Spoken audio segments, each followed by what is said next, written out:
Episode of Dear Man.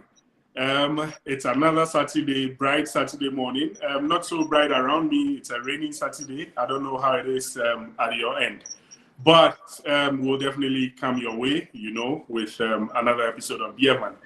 Now, today we have a very interesting couple with us, and I'll explain to you why they are an interesting couple. Now, so we're really blessed to have Apostle and Mrs. Nate with us today. Yeah, that's now they're going to share their journey with us. Welcome to Dear Van, Apostle and Mrs. Nate. Thank you very much, Van. Great. So, as usual, go out there, share the feed, let your friends know that we on, and then we, as usual, going to get interactive. So bring across your questions, bring across your inputs, your contributions, and let's have a good go at it. Okay, so we're going to start with the butterfly moments. As usual. So. Could you take us through your journey? How did it start? I mean, how did you now become Mrs. Nate? Okay, all right, so our journey started in 2010. Okay. 2010, in October 2010. I remember very well, I had finished my national service and I was just employed at the Kumasi Institute of Technology, Energy and Environment as a project officer. So in church, I'm a Presbyterian and I worship with the Christ Congregation Dakuman. So I happened to join a group in church called the Youth Prayer Team. And I met this lady who also is a part. I went to KUST, finished in 2009, graduated 4.0. So, graduated 4.0. So, coming in and then meeting this young lady, I was like, oh, wow, this is an affable lady. Then proposed somewhere 11th October 2010. Yes. And I think it took 3 weeks. Yes, 3 weeks. Eh? Yes, very sure. So I think 4th November, the same year. Okay. That was when I got a reply, and then we started going out. Then fast forward to 2013, June 20th, we got engaged. Then 22nd June, we got married. So this month is actually 10 years of our marriage experience. Yes. Oh, wow. Congratulations. Yes. Thank you very much. Thank you. So you mentioned that it took 3 weeks to get your reply? Yes, 3 weeks, 3 solid weeks. Mrs. Nate, what was going through your mind those 3 weeks? Why did it have to take 3 weeks?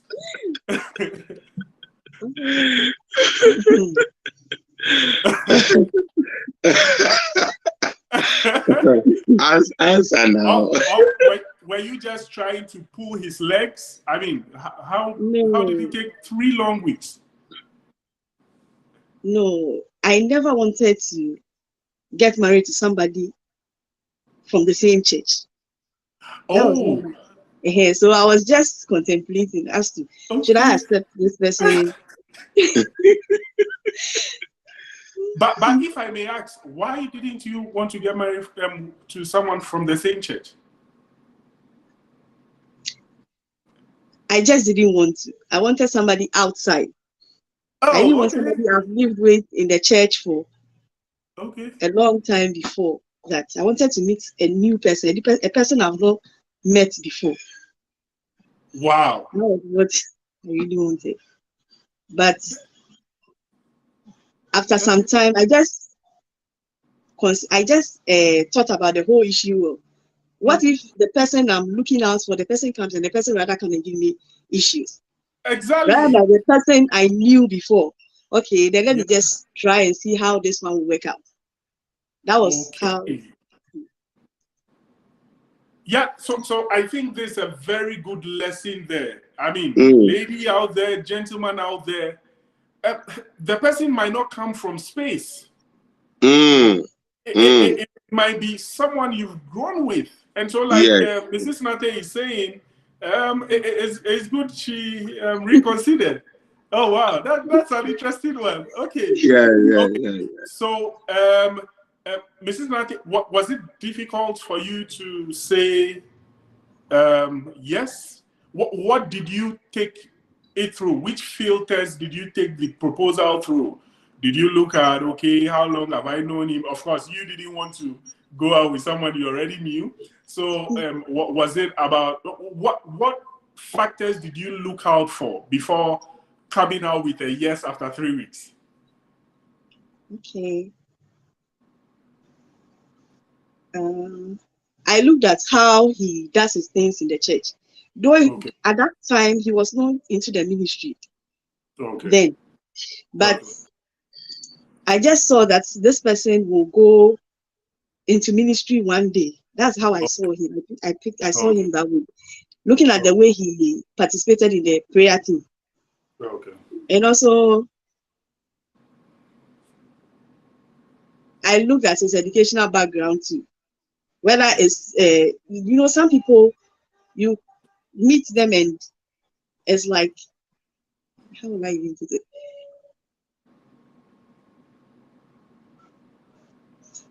Apart from what they do in church, they don't have anything doing outside the church. Like when it comes to work-wise, is the person willing to work?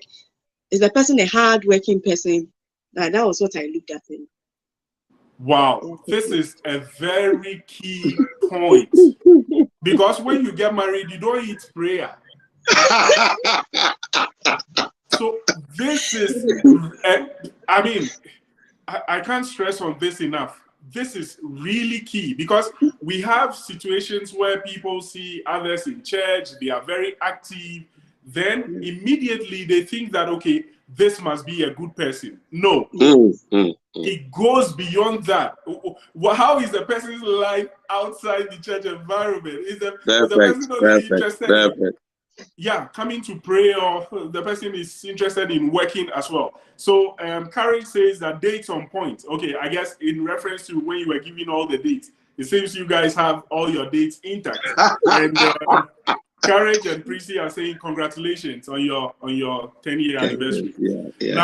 So over these 10 years, what would you say has been the brightest moment? Oh, okay. For me personally, for record's sake, Barbara is 2 years older than me. Okay. So traditionally, you expect the man to be older, but in my case, you can see us, and you will not see any age difference. You see people who are blending, people who have cohesion, people who have bond. So over the years, what I've been able to realize is that what brings disputes, fights, quarrels, pettiness, all those things have become marginalized. And now when you are even looking for beef, you are not able to get some. So yes. The bond is so much. And I'm amazed how it has evolved, because the first 2 years was very, very explosive. We talk about some of the episodes and we laugh today. Yes, so that is one thing I've seen that has been so touching and striking over the years. Wow. So picking back on that, Barbara, what do you think was the reason? I mean, for every marriage, of course, you've not known the person from Adam, you decide to live together. So there is always that adjustment that needs to be done in the first few years. And usually it is said that when marriages would break or survive, it is based on what happens in those few years. Barbara, what do you think were some of the reasons why those adjustments were necessary?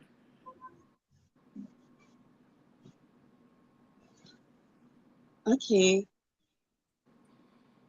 Most of the time, when people want to get married, they come with expectations after marriage, what to expect. Yeah. But then you come and you realize, no, it's a different thing altogether, because the person is a different personality. You're also different. The upbringing is different. So for me personally, at a point in time, I realized that no, I cannot force the person to be who he is not. I cannot, exactly. I can't change the person. Okay, then let me accept the person how he is. And let's see how things work. So that's what helped. Along the line, I have to drop whatever expectations I have and how I've set some goals and expect the person to fit in. It was not working. So I had to drop all those things and allow the person to be who he is. And see, along the way, we started adjusting to each other and everything went on. Wow. These are the real nuggets. These are the real gems. Like expectations. I mean, sometimes through movies we've watched and things we've read and seen, we always have certain expectations. I mean, you expect that. These are funny ones though, but you expect that when you are ready for work, your wife will come and adjust your tie. Yes. Or something. Because you watch all that on Nollywood and Gollywood and Hollywood. Yeah, no, that's very important point. Right. Yeah. And I also want to point to something you mentioned. You guys are really releasing a lot of very good keys about the age thing. So it's more like we have it set in stone that so Prissy, that's my wife. You used to have a certain mindset about the age thing. So she said that earlier on, back in primary school, all she knew was that your as a lady, your husband should be like 5 years ahead of you. Or That is it. And all, and so she wasn't even, that was the reason why she wasn't even looking at me. But these are very, very key accounts for us to know that it always doesn't have to work as we think. And you guys are a very good example, I mean, for on that. Prissy is saying that, I agree with Mrs. Nate. I have seen a lot of very active church members who are lazy outside the church. Very, very, very true. Very, very true. Now, I'll come to one of my, favorite parts. Now, was there a point, and every marriage has gone through this. Was there a point where you asked yourself, did I really choose the right person? Has there been a point like that? And we have shared, several. When you see people outside, it looks like, oh, everything is rosy. But actually, they had to learn, unlearn, and relearn some things. That is it. Yeah. Was there a point you really felt? There was. I remember during when my first boy came, Colin was born 10th March, 2 weeks later. When you know when, when my in-law moved in with us to take care of first grandson, and I remember very well that after 2 weeks, the old lady said, okay, she wanted to take her daughter with her to her place to stay with. And I was like, no. Equally, I am a man, I can take care of my wife. So I didn't agree. This thing became a hula baloo, meetings upon meetings were called, and it brought a lot of tension in the marriage. So at the point in time, I was not really having that kind of rapport, that kind of synergy with my in-laws, especially my mother-in-law, because of that, because one way or the other, everybody was polarized on that issue. So it even got to a time I was like, okay, if you join your mother and go with the baby, now I'm a single man. I'm on the market here. Yes. That's 2014. Yeah. So that period was a very, very trying period. I was able to overcome 3 months. They came back, and then here we are, as if nothing happened. Yes. Yeah. Wow. Yes. I remember very well. Yeah. So Gerald is saying that I'm really enjoying this class, very educative. Yeah, I agree with you. This is as unscripted and as raw as you get it. So we know exactly what goes into marriage, and you don't go in with all rosy, whatever, and you live happily ever after. No. Awesome. Now, coming to the fact that you are in ministry, Mrs. Nate, do you think that sometimes the ministry has a toll on your marriage? Like, do you think that there are times when you feel, oh, I should be with my husband here watching Z World or watching Cantata, and maybe he's preaching? Because I know Apostle Nate is very, he's all over the place, preaching on radio stations here every now and then. Do you sometimes feel that it has a toll on the marriage? Sometimes you miss him sitting with you just watching maybe Arsenal, and we'll come to the Arsenal bit. But what do you think? Not really. Okay. Because before we got married, I was working with an NGO, and after marriage, I was with them. So most of the time, I travel out of Accra for 1 week, and then he would be around. So when he started ministry later, I've stopped that work anyway. But when he started, I didn't feel that difference. That maybe there are times I want him around and he's not around. I'm able to adjust to it. Wow. I think and also for people who want to go into ministry, get a wife who would understand all the If I don't adjust to it, it will be a whole lot of issues. A lot of marriages break because of ministry, and I didn't want that part. That's because my husband entered into ministry, we are divorced. I didn't want that thing. So I just have to accept the ministry as it is. So sometimes we'll be in the house, but for the whole week, you only see him in the night. And that's all. He will leave in the morning. Maybe he will come back, change and go. Sometimes he will not even come back. He just continue. So you only see him in the night. Most of the time, he has the key. So he will just open and you only know, you hear that, no, he has entered. But because I'm tired, I'll not even get up to come. You just have to. And the issue is, if you are a Christian and you know how the ministry entails, you will not have issues with it. But if you are not that kind of person, hey, there will be trouble. Exactly. Because there are times he's not even in Accra. There are times he's not even in Accra. Yeah. Wow. This is as real as it gets. I'm really enjoying this because it's bare, it's open, it's very, very real. And for the sake of our viewers, Apostle Nate is an engineer and a minister as well. So being an engineer alone comes with its own pressures and all. He's a minister as well. I mean, if you've checked all the radio stations and all, I'm sure you would have seen him all over the place. So you might be there and you want to marry a minister of the gospel.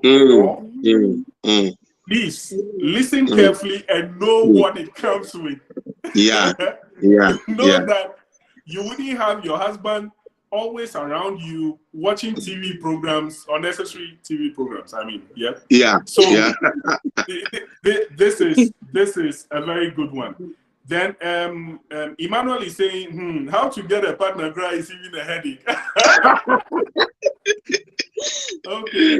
Then Courage is saying that the understanding is there. Congratulations. Courage, I agree with you. As I listen to them, I see two people who really understand whatever one person is doing, understands the consequences of one person's job, activities, ministry, blah, blah, blah. I really, really agree with you. And so I only hear two people who really understand that because of X, Y, Z, I should drop my expectation. Because of A, B, C, this expectation is not realistic.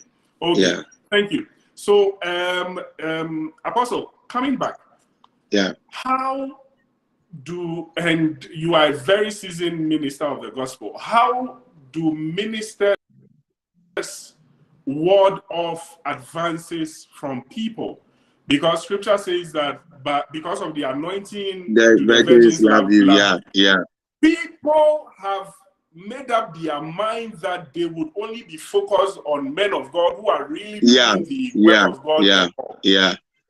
And these are real issues. How are you able to ward off those people? Yeah. You remember those days when we go to when we went to this agri class, they taught us about fire breaks and all those things. And one thing you should know, that you are a spirit, you have a soul, you live in a body. In as much as you are spiritual, you have to crucify the flesh. So you, the man of God, should not see yourself so much as superhuman. Don't have that kind of tendencies that as for you, you think so highly of yourself that you cannot do any clandestine activity that would lead into all those things. So first and foremost, you have to set those bricks, those barriers. You have to. And as much as possible, I also believe that every person of the opposite sex you have that kind of rapport with, who gets close. Your wife should know, because most of the times the wives serve as thermostats. Thermostats, they are able to trip and tell you, no, you are going to gray areas. And all those things are pointers. They are very, very, very good pointers, because the temptations are real. The snares are real. So if you become ignorant and act carefree, you become a victim. So those are the things. You don't go, you have to flee. You have to flee. Just flee. Just flee. That is it. And set the barriers. And make sure your wife or your partner knows that this person. So your wife should be able to know almost all your female friends, all the people around you who work with you are lady. Know them. Know their partner. That it helps. It helps. It brings peace. That is what I've realized. Yeah. Okay. So, ladies and gentlemen, you heard it right. You are in ministry, set boundaries. Let your wife know all the female friends around you. And with her being as the thermostat, if she says that this one is too hot to handle, then you clear. Then you hit to the That is it. That is it. And you see, ladies, they have serious discernment. They can discern. They can read between the lines. Because when I came proposing to Barbara, I was not even a man of God, but she could see the potential, see the prospects. I just gotten employed. So they can read between the lines and say that no, this one can be a threat to our ministry, to our family. Yes. Right. Okay. Those are very good lessons out there. So, married people out there or yet to be married, if your wife senses something and raises it, it shouldn't be put under the carpet, especially for those in ministry and say, oh, don't try to be a Jezebel in my ministry. Don't try to be, call all names and listen, because like Apostle said, we are humans, first of all. So you are a spirit, you have a soul, you live in a body. And so that body needs to be crucified. It doesn't just make you a superhuman all of a sudden. Thank you so much. Do you know a gentleman called Mr. Gabriel Dake? Yes. I know him very well. Oh, you know him. He has a question for you. Okay. And these are also things that are not sometimes discussed. Apostle, you are a very ardent and serious follower of Arsenal Football Club. Yes, yes. Very true, very true. I see Barbara smiling there. Yeah. Now, so Barbara, I'll come to you. Barbara, how do you guys handle all these disappointments? And have you had times when the usual Arsenal disappointment makes Apostle angry for nothing and would be all over the place? Barbara?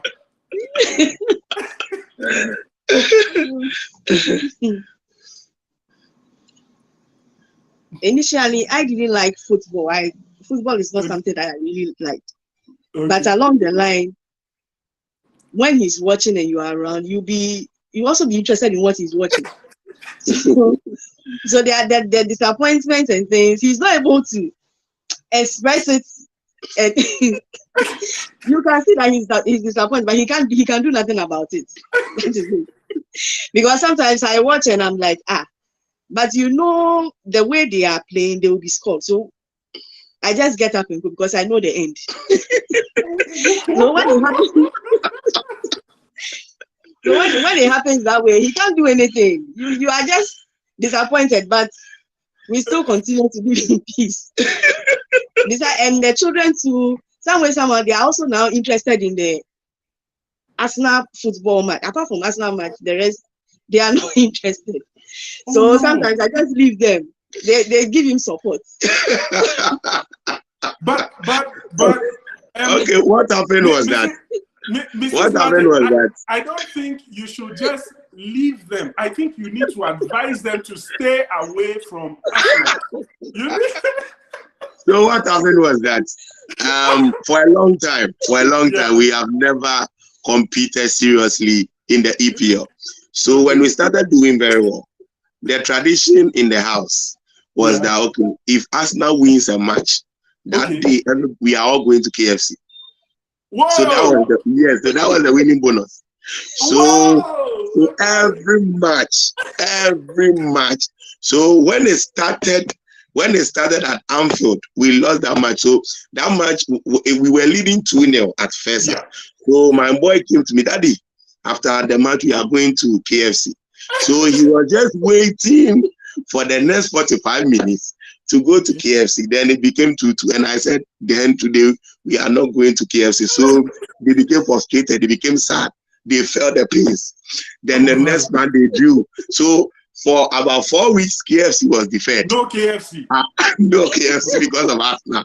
So that is how they also now started wishing for Arsenal to win. To win. Okay. So that they go to KFC. That is all. Oh man.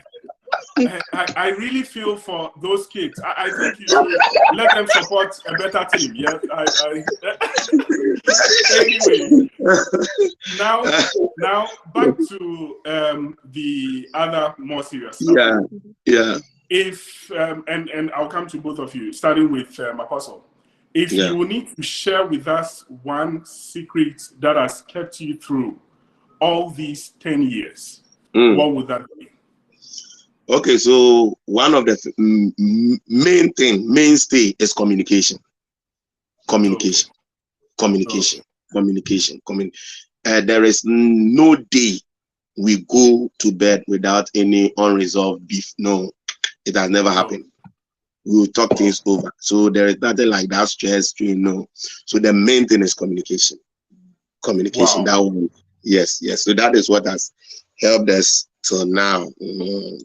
Wow. Yeah. Thanks so much for that. We've taken note.